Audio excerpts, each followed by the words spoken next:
C'est impressionnant de voir tourner nos machines comme ça. C'est vraiment joli. Hein. C'est fluide, c'est... Ouais. Non, c'est bien.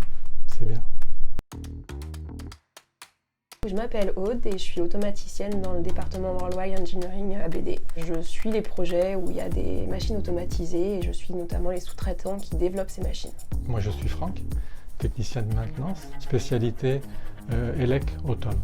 Voilà. Je travaille chez BD depuis début 2020. Moi, je travaille chez BD depuis 22 ans maintenant. J'ai une dizaine d'années d'expérience professionnelle dans l'automatisme. Moi, j'ai commencé à l'âge de 21 ans, donc j'ai 35 ans d'expérience. Je pense qu'il faut de la rigueur, il faut aussi s'engager dans ce métier si on veut pouvoir suivre les évolutions techniques, si on souhaite rester compétent et continuer à pratiquer ce métier. Oui, je pense qu'il faut vraiment de l'engagement. Parce que ça évolue, après je rajouterais qu'il faut aimer être logique d'une certaine manière, parce que l'automatisme c'est vraiment de la pure logique, entre autres. Et donc du coup il faut aimer aller regarder dans le code, chercher ce qui ne va pas, chercher comment on peut le solutionner. Donc un peu un puzzle, un peu un casse-tête de temps en temps, des fois des gros casse-têtes, mais voilà, il faut être intéressé par ça. Oui, je pense que c'est... C'est ce qu'on a dit, persévérance, logique, je pense. C'est ça, c'est ça. À chaque fois, c'est une découverte. Hein. Ouais. C'est un nouveau challenge. C'est un nouveau challenge qu'on essaye de relever ouais, et puis de solutionner, c'est ça. On est les garants du maintien en production de la machine. Nous, ça va être un peu différent vu qu'on travaille en amont et on va dire que notre but, c'est de fournir une machine qui fonctionne et qui répond aux attentes de la production, aussi qui soit pérenne, le plus facilement maintenable, en espérant aussi qu'elle ait le debug le plus tard possible.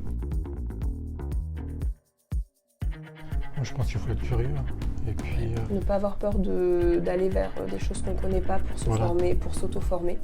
Parce que sinon, les portes elles se ferment très rapidement. Ne pas avoir peur de relever les challenges, hein, parce qu'à chaque fois, on découvre un petit peu des nouvelles choses. C'est vrai qu'on en apprend tous les jours. J'ai envie de dire un peu les deux. Hein. Bah ouais, les deux sont et puis il nous faut trouver des solutions. Trouver la solution fait partie de gérer le problème.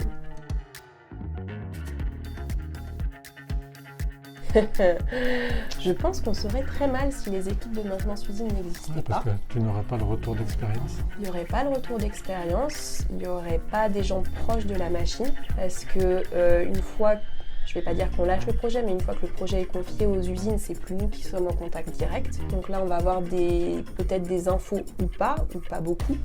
Donc il nous faut quelqu'un qui soit sur le terrain, qui connaisse les détails et qui puisse nous donner les bonnes informations là-dessus. On aurait certainement des machines qui sont moins abouties, qui auraient certainement plus de problèmes techniques, plus de bugs techniques. Donc ça nous donnerait une charge de travail supplémentaire. J'ai plutôt un impact local au niveau de l'usine. Forcément, en appartenant au Worldwide Engineering, ça va être impact mondial. Donc avec les différents sites d'usines BD, plus l'impact avec les sous-traitants qui sont encore dans d'autres pays, donc impact mondial très clairement. Moi je dirais améliorer le fonctionnement de nos machines, qu'elles soient de plus en plus fiables.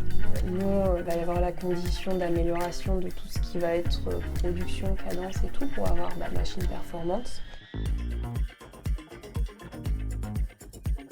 C'est gratifiant parce qu'il maintenant il y a de belles technologies, donc ça représente une certaine valeur quand même. Le but, les valeurs de BD, une fois qu'on les prend en compte, qu'on prend juste un peu de recul et qu'on regarde le produit qui est fabriqué, tout ce qui est fait pour que ce soit bien fait, qu'il n'y ait pas de soucis, pour appliquer les valeurs de BD du début jusqu'à la fin, non, effectivement gratifiant.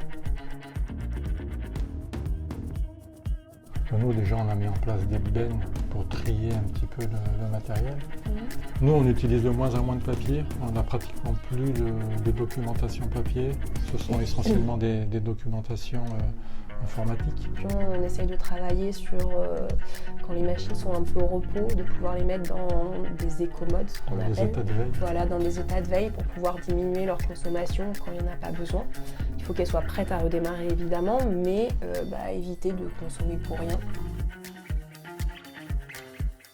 S'assurer que lorsque la seringue, moi je parle parce que je travaille beaucoup plus sur les seringues, quand le produit est mauvais, s'assurer qu'il est bien rejeté, quitte à mettre plusieurs contrôles et quitte à faire du faux rejet, ce qu'on appelle, pour être sûr que de mauvais produits ne puissent pas passer dans la production et puissent arriver jusqu'au client final et jusqu'à la personne.